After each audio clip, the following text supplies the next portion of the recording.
What's up, fight fans? This is Kurt DeVille with Counterpunched Boxing News, and I have some breaking news concerning Conor Benn. Conor Benn, according to Michael Benson, the full WBC ruling on Conor Benn's positive drug tests, as he will be reinstated into their ranking separate BBB of C/UCAD investigation still ongoing, which could see him given a ban from boxing. So anyway, let's look at this WBC ruling regarding Conor Benn. The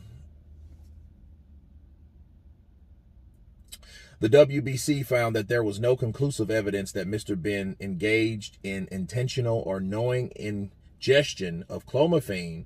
There were no failures in the procedures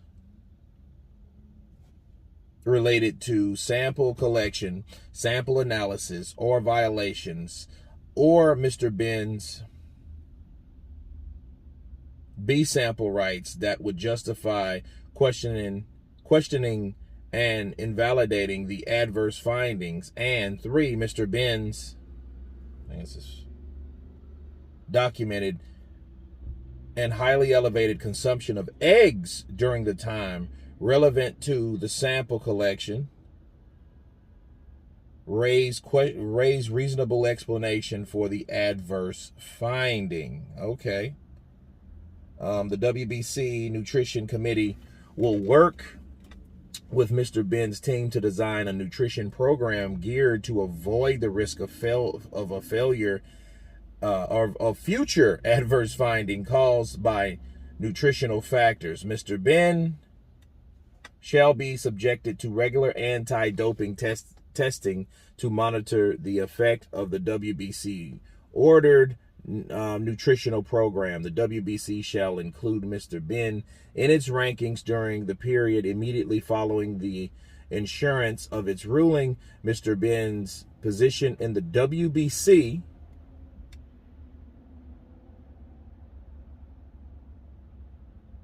shall be based on his merit and the customary factors the WBC's rating committee apply to rating boxers. So let me counterpunch. Eggs are the reason for the adverse finding. Well, I know certain things. Like, I remember, like, sesame seed buns. You used to eat too many of them. You could fail a like a marijuana test because of what was in sesame seeds, you know. So, you know, then Canelo with the beef, hey, beef. You know, so then of course, you know, you got Jarrell Miller's all famous dick pills. I made a bad call.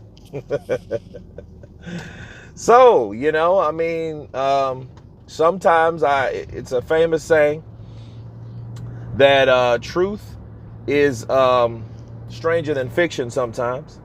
So if that is true, you know, he's reinstated in the WBC rankings.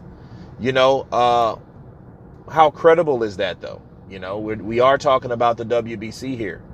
He still has an investigation with UCAD and the BBB of C. So, you know, if they're all lined and they're all together, then you have no choice.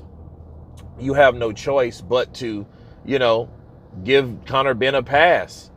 See, at this point, I don't think taking anything guarantees a win, you know, but knowing what we know, okay, knowing exactly what we know with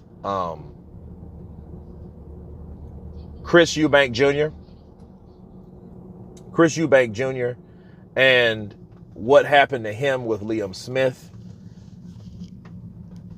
logic tells you that Conor Benn would have probably defeated him anyway, especially being, and here's the thing, would it been because he was on something, or would it been that Chris Eubank Jr. just can't function well and doesn't really even need to be at 160 or 157? So I think that's the whole thing we look at. But then again, Conor Benn is just going to have to, you know, let this blow over, start kicking some ass, and show people that he's the same fighter he was before or after allegedly testing positive for these substances. That's the real only thing you can say about this.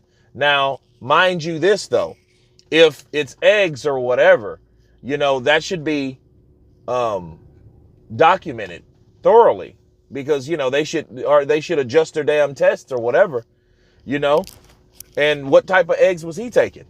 You know what I mean? So it's a lot of things you really think about and you have to bring into question. But again, Conor Benn just needs to show that he's a winner and he can show that he can fight clean, and that's pretty much it. You guys tell me what you think about Conor being cleared by the WBC and added back to their rankings. Of course, please subscribe. And you guys been Counterpunch. Peace.